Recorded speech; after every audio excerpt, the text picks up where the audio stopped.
화려하지 않아도 정결하게 사는 삶, 가진 것이 적어도 감사하며 사는 삶, 내게 주신 작은 힘 나눠주며 사는 삶, 이것이 나의 삶의 행복이라오.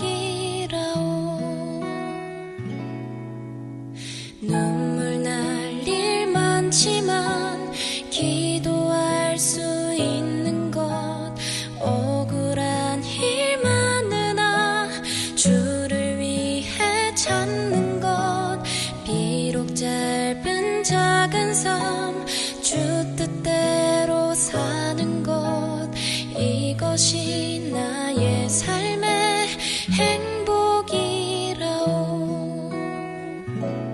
이것이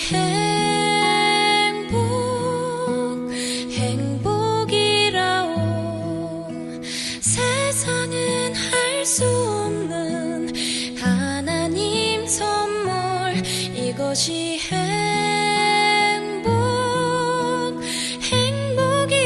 행복이라오. 하나님의 자녀로 살아가는 것, 이것이 행복이라오.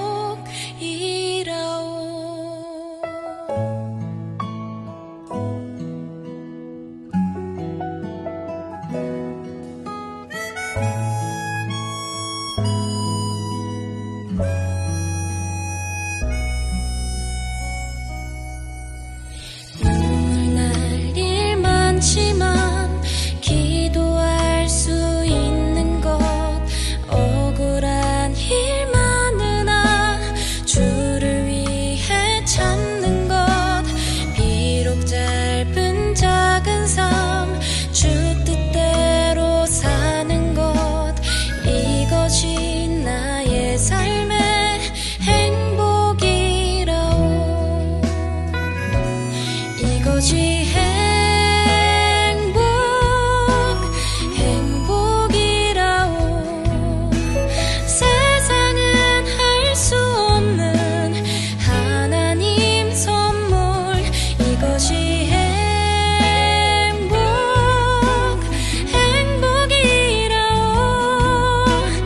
하나님의 자녀로 살아가는 것, 이것이 행복이라오.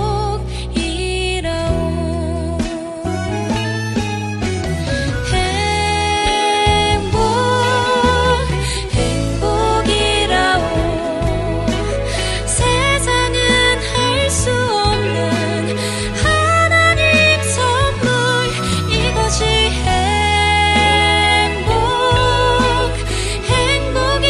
행복이라오. 하나님의 자녀로 살아가는 것, 이것이 행복이라오.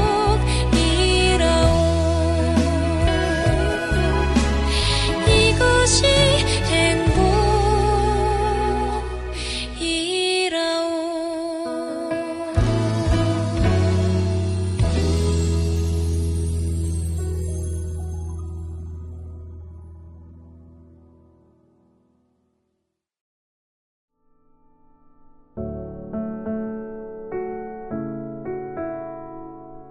깨어 믿음에 굳게 서서 남자답게 강건하라. 너희 모든 일을 사랑으로 행하라. 형제들아, 스데바나의 집은 곧 아가야의 첫 열매요 또 성도 섬기기로 작정한 줄을 너희가 아는지라. 내가 너희를 권하노니 이 같은 사람들과 또 함께 일하며 수고하는 모든 사람에게 순종하라. 내가 스데바나와 브드나도와 아가이고가 온 것을 기뻐하노니 그들이 너희의 부족한 것을 채웠음이라. 그들이 나와 너희 마음을 시원하게 하였으니 그러므로 너희는 이런 사람들을 알아주라.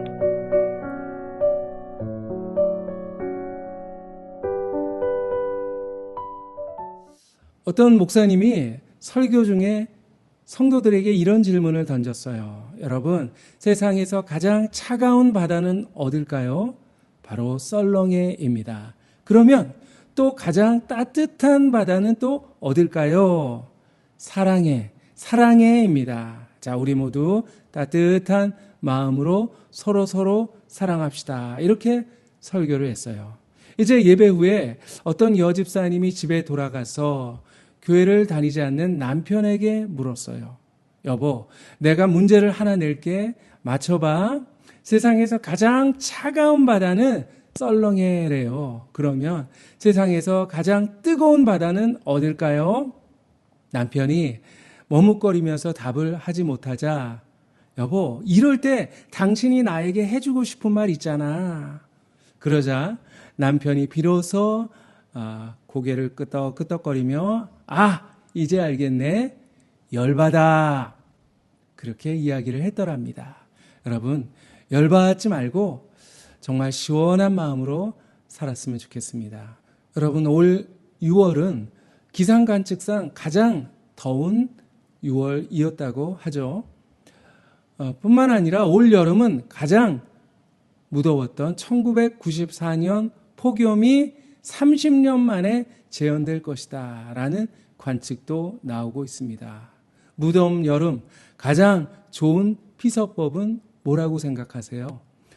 바다나 계곡으로 갈 수도 있고요.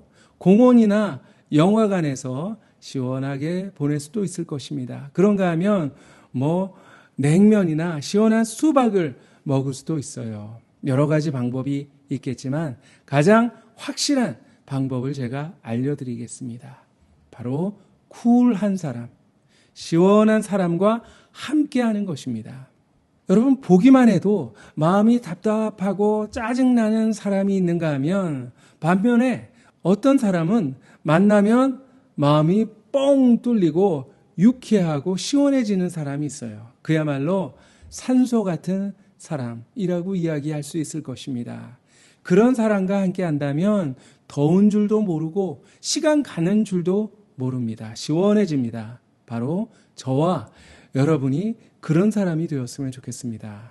자, 오늘 시원한 사람, 쿨한 사람이 성경에 등장하는데요. 그들의 이름은 스데바나, 부드나도, 아가이고라는 사람입니다. 바로 고린도 교회의 성도들의 이름이에요. 그런데 바울이 그들을 향해서 이렇게 이야기했습니다. 그들이 나와 너희의 마음을 시원하게 하였구나. 마음을 시원하게 하다 라고 하는 것은 생기를 되찾게 하다, 새 힘을 불어넣었다, 이런 의미를 가지고 있는데요. 과연 이 세 사람, 어떤 사람이었기에 답답했던 사도 바울의 마음을 시원하게 해줄 수 있었을까요? 우선 이들은 사랑으로 행하는 자들이었습니다. 고린도 교회는 문제가 참 많은 교회였어요. 바울파, 아볼로파, 게바파, 이렇게 교회 안에 여러 파당을 나누기도 했고요. 또 은사를 가지고 서로 시기하고 다툰 적도 있습니다. 심지어 성도 간의 불륜까지도 있는 그런 시끄러운 교회였습니다. 자, 그럼 왜 그런 여러 가지 문제들이 생기게 되었을까요? 고린도 교회 안에 지식이 부족했기 때문일까요? 아니면 능력이나 은사가 부족해서일까요? 아닙니다. 바로 한 가지, 사랑이 부족했습니다. 그래서 바울은 그들에게 너희 모든 일을 사랑으로 행하라, 이렇게 처방전을 써주고 있는 것입니다. 원래 고린도 교회는 아주 축복을 많이 받은 교회였어요. 그런데 사랑이 점점 식어지니까 이런저런 문제가 생기게 되었던 것입니다. 고린도전서 13장, 바로 사랑장이 고린도 교회를 위해서 쓰여졌습니다. 에베소 교회도 과거에는 찬란한 영광을 자랑했지만 처음 사랑을 잃어버렸습니다. 그랬을 때 주님께 책망을 받았죠.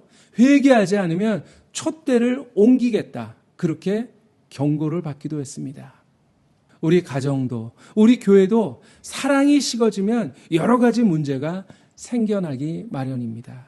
겉으로 볼 때는 환경이나 조건이 문제처럼 보이지만 실상은 사랑의 문제입니다. 사랑이 식으니까 시끄러워지고 불행해지는 것이죠. 성도에게 있어서는 모든 일의 동기가 사랑이 되어야만 합니다. 주의 일은 기분으로 하는 게 아니에요. 공명심으로나 의무감이나 체면 때문에 하는 것도 아닙니다.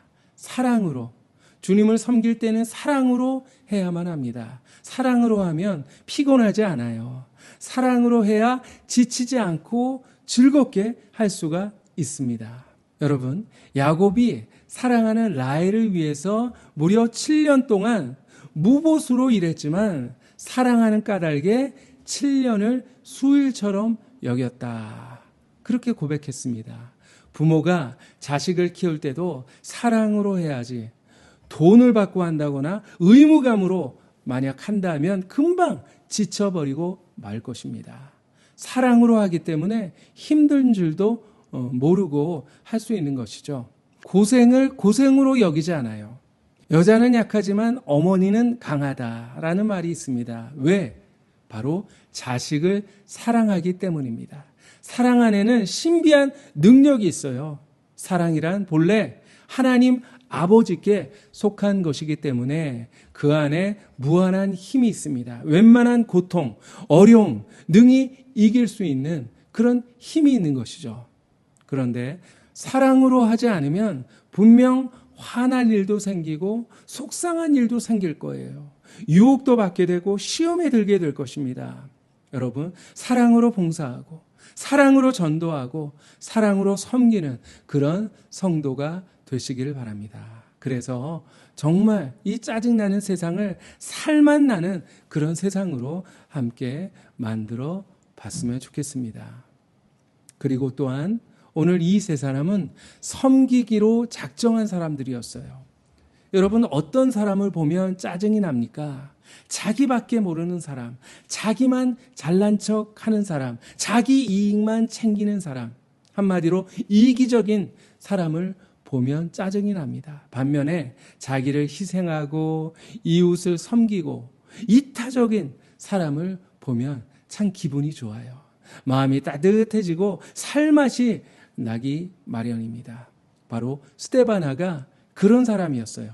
오늘 15절 말씀에 보면 스데바나의 집은 아가야의 첫 열매라, 그렇게 기록하고 있는데요.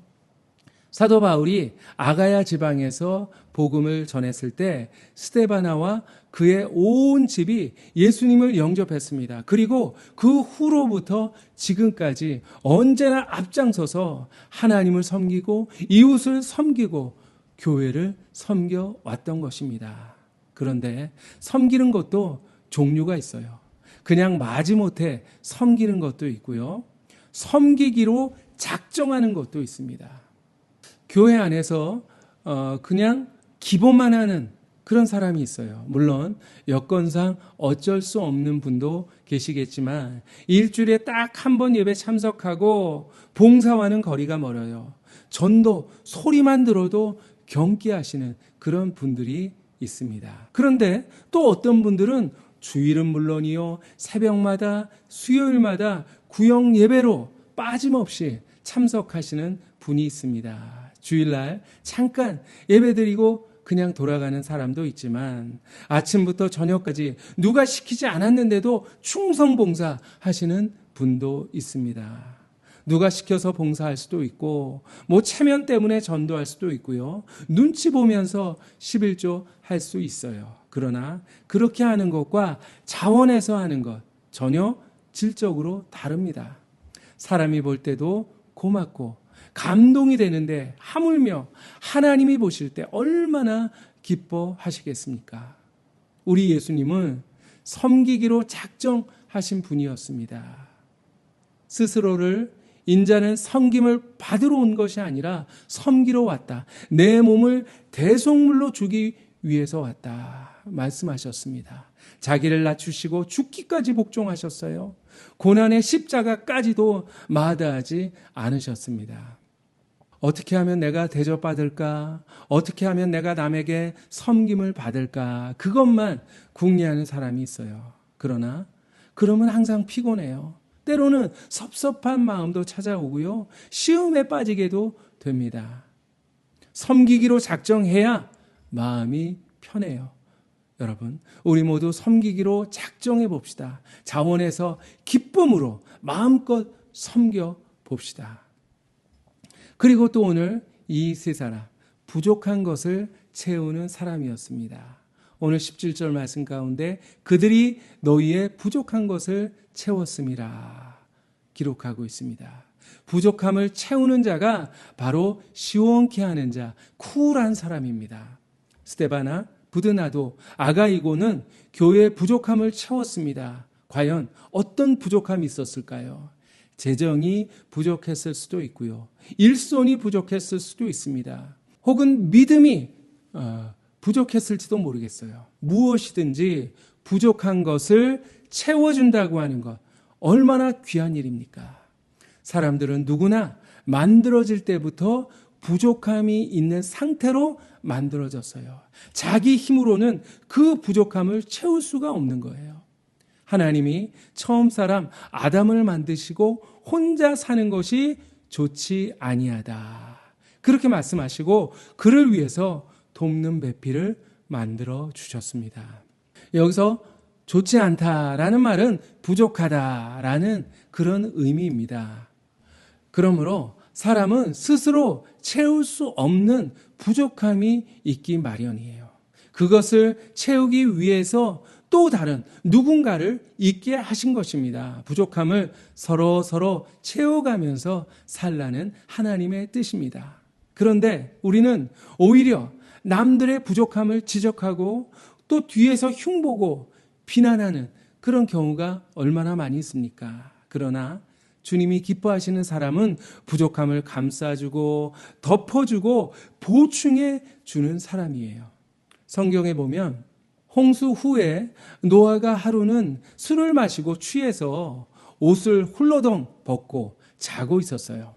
그것을 세 아들 중에 함이 보고 와서 형제들에게 아버지가 빨가벗고 자고 있다, 그렇게 흉을 봤습니다.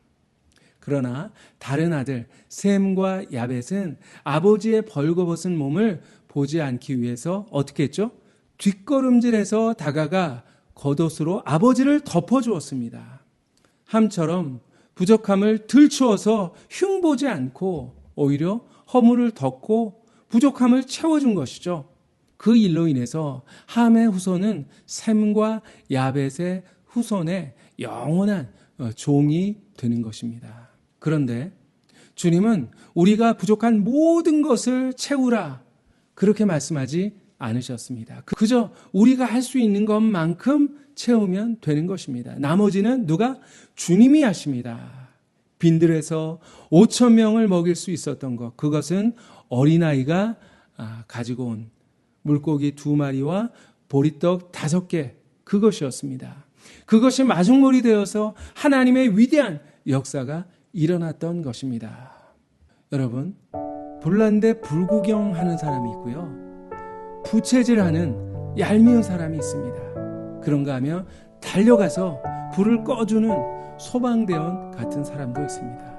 과연 나는 어떤 사람일까요? 나는 남을 시원하게 하는 사람입니까? 아니면 답답하게 만드는 자입니까? 하나님께서 과연 우리를 바라보시면서 무엇이라 말씀하실까요? 너를 보면 내 마음이 시원하다 하실까요? 아니면 너만 보면 내 마음이 답답하다 하실까요? 충성된 사자는 그를 보낸 이에게 마치 추수하는 날의 얼음 냉수 같아서 능히 그 주인의 마음을 시원하게 하느니라 말씀하셨습니다. 저는 견딜 수 없을 만큼 더울 때 팥빙수를 사 먹습니다. 팥빙수를 먹으면 머리가 깨질 정도로 아주 시원해집니다. 바로 얼음 냉수, 팥빙수 같은 사람이 필요합니다. 이 세상에 얼마나 열받을 일이 많이 있습니까? 답답한 세상입니다. 그런데 우리 한 사람 한 사람이 하나님의 얼음 냉수가 되어서 모든 일을 사랑으로 행하고 성도 섬기기를 작정하고 부족한 것을 채워줄 수만 있다면 사람들의 마음뿐만 아니라 우리 주님의 마음이 얼마나 시원해지겠습니까? 우리 모두가 주님의 마음을 시원케 하는 자가 되었으면 좋겠습니다. 기도하겠습니다. 사랑의 하나님 아버지, 오늘 고린도 교회 세 사람을 통해서 하나님이 원하시는 사람이 어떤 사람인지 저희들 깨닫게 하여 주시니 주님 감사합니다. 이 세상 얼마나 답답하고 얼마나 열받을 일이 많은지 모릅니다. 주님은 정말 우리 한 사람 한 사람이 시원케 하는 자가 되기를 원하고 계신 줄 믿사오니 아버지 하나님, 주님의 은혜로 저희들 무장하여서 정말 이 세상의 얼음 냉수가 되어서 정말 답답한 이 세상을, 어지러운 이 세상을 시원케 하는 그런 주님의 일꾼으로 쓰임받을 수 있게 하여 주시옵소서. 나로 말미암아 우리 교회가 시원케 되고 나로 인하여 우리 가정, 이 세상이 더 시원해질 수 있도록 주님, 우리를 하나님의 도구로 사용하여 주시옵소서. 예수 그리스도 이름으로 기도하옵나이다. 아멘. 이제는 예수 그리스도의 은혜와 하나님의 사랑과 성령님의 인도하심이 언제나 사랑으로 행하고 섬기기로 작정하고 부족한 것을 채움으로 하나님의 마음을 시원케 하기를 마음으로 다짐하는 사랑하는 모든 교우들 머리머리 위에 이제부터 영원히 항상 함께 하시기를 간절히 축원하옵나이다. 아멘.